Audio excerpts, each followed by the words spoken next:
பெயர் விமல். என் வாழ்வில் நடந்த ஒரு உண்மை சம்பவத்தை இங்கே பகிர்ந்து கொள்கிறேன்.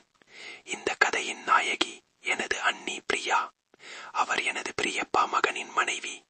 அவர்களுக்கு திருமணமாகி 3 வருடங்கள் ஆகியும் குழந்தை இல்லை. அதற்கு என்ன காரணம் என்பது எனக்கு ஓரளவுக்கு தெரியும். என் அண்ணன் ஒரு நிறுவனத்தில் வேலை செய்கிறான். அவனுக்கு வேலைப்பழு காரணமாக புகைப்பிடித்தல் உள்ளிட்ட சில தீய பழக்கங்கள் இருந்தன. குழந்தையை போய் கொண்டிருந்தது.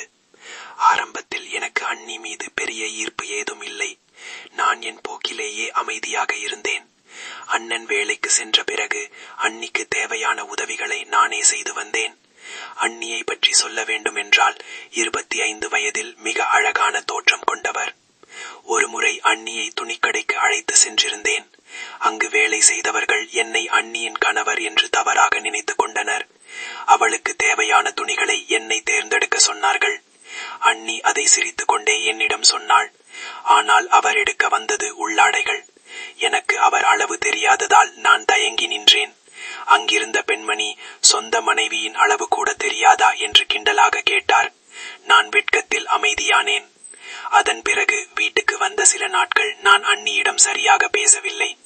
ஒரு நாள் அண்ணி நேராக வந்து, அன்று கடையில் என்னை உன் மனைவி என்று சொன்னது உனக்கு பிடிக்கவில்லையா? ஏன் என்னிடம் சரியாக பேசுவதில்லை என்று கேட்டார். அதற்கு நான், அப்படி இல்லை அண்ணி, அன்று உங்கள் அளவுகளை பற்றி நீங்கள் பேசியது முதல் உங்களை நேரில் பார்க்க வேண்டும் என்ற ஆசை எனக்கு வந்துவிட்டது என்று நேரடியாகவே கூறினேன். அவள் கோபப்படுவாள் என்று நினைத்தேன். ஆனால் அவளோ புன்னகைத்தாள். மெதுவாக சென்று கதவை தாளிட்டு விட்டு என்னிடம் வந்தாள். இதை கேட்க உனக்கு இத்தனை நாட்கள் ஆனதா என்று கேட்டுவிட்டு தன் நைட்டியின் சிப்பை கழற்றினாள். நான் அவளது அழகை கண்டு வியந்து போனேன். அவளது அனுமதியுடன் அவளை தொட்டு ரசித்தேன். எங்கள் இருவருக்குள்ளும் இருந்த நெருக்கம் அன்றிலிருந்து அதிகமானது. அன்று இரவு அண்ணன் வேலைக்கு சென்ற பிறகு எங்கள் வீட்டின் பின்புறம் உள்ள தோப்பிற்கு வருமாறு எனக்கு செய்தி அனுப்பினாள். அங்கு அண்ணி மிக அழகாக அலங்காரம் செய்து கொண்டு எனக்காக காத்திருந்தாள். அங்கு ஆரம்பித்த எங்கள் காதல் லீலைகள் விடிய விடிய தொடர்ந்தன. அந்த இரவு எங்களுக்குள் இருந்த தாபத்தை தணித்தது. அன்று முதல் அண்ணன் வேலைக்கு செல்லும் நேரமெல்லாம் எங்களுக்கு சாதகமாக அமைந்தது. 3 மாதங்களுக்கு பிறகு அண்ணி கர்ப்பமானாள். அந்த செய்தி எனக்கு மிகுந்த மகிழ்ச்சியை தந்தது. கர்ப்பமாக இருந்த காலத்திலும் பிரசவத்திற்கு பிறகும் எங்கள் உறவு இரகசியமாக தொடர்ந்தது. காலம் வேகமாக நடந்தது. அண்ணிக்கு அழகான ஆண் குழந்தை பிறந்தது. அந்த தருணம் எங்கள் இருவருக்குமே ஒரு விதமான கலவையான உணர்ச்சியை தந்தது.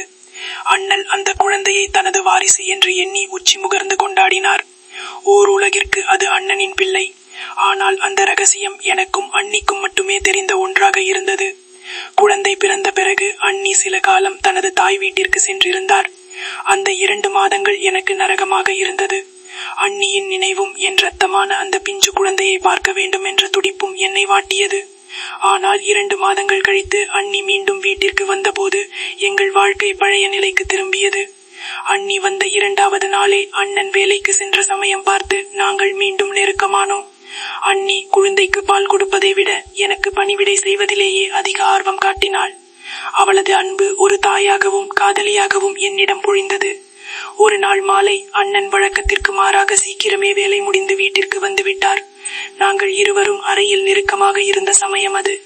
அதிர்ஷ்டவசமாக கதவு உள்பக்கமாக தாழிடப்பட்டிருந்தது. அண்ணன் கதவை தட்டியதும் பதற்றத்தில் என் இதயம் நின்றது போலானது. அண்ணி சாமர்த்தியமாக சமாளித்து, குழந்தையை தூங்க வைத்துக் கொண்டிருக்கிறேன், 1 நிமிடம் இருங்கள் என்று கூறிவிட்டு என்னை மறைவான வழியாக வெளியே அனுப்பி வைத்தார். அன்றுதான் நான் முதல் முறையாக ஒரு பெரிய பயத்தை உணர்ந்தேன். இந்த ரகசியம் ஒரு நாள் வெளிப்பட்டால் அண்ணனின் நிலை என்னவாகும், அந்த குழந்தையின் எதிர்காலம் என்னவாகும் என்ற கேள்வி என் முன் நின்றது. இருப்பினும் அந்த பயத்தை விட அண்ணி மீது நான் கொண்ட ஈர்ப்பு அதிகமாக இருந்தது. அண்ணன் ஷிப்ட் முறையில் வேலைக்கு செல்வது எங்களுக்கு பெரிய வரப்பிரசாதமாக அமைந்தது. பகல் நேரங்களிலும் நள்ளிரவு நிலங்களிலும் தோப்பிலும் வீட்டிலும் எங்கள் சந்திப்புகள் தொடர்ந்தன. கதையின் தற்போதைய நிலையில் நான் ஒரு இரட்டை வாழ்க்கையை வாழ்ந்து கொண்டிருக்கிறேன். வெளியில் அண்ணனின் தம்பியாகவும் குழந்தையின் சித்தப்பாவாகவும், உள்ளுக்குள் அண்ணியின் காதலனாகவும் குழந்தையின் உண்மையான தந்தையாகவும். இந்த ரகசியம் சுமக்கும் சுகமும் பயமும் கலந்த ஒரு வாழ்க்கையை நான் இப்போதும் வாழ்ந்து கொண்டிருக்கிறேன். அண்ணி என்னிடம் அடிக்கடி சொல்வார், இந்த குழந்தை உன்னை போலவே இருக்கிறது விமல், இதுவே எனக்கு போதும் என்று. இதுதான் என் வாழ்வின் யதார்த்தமான முடிவு. இந்த ரகசியம் இன்னும் எத்தனை காலத்திற்கு நீடிக்கும் என்று தெரியாது. ஆனால் இப்போது வரை அந்த இன்பமான வலையில் நாங்கள் இருவரும் சிக்கி கிடக்கிறோம்.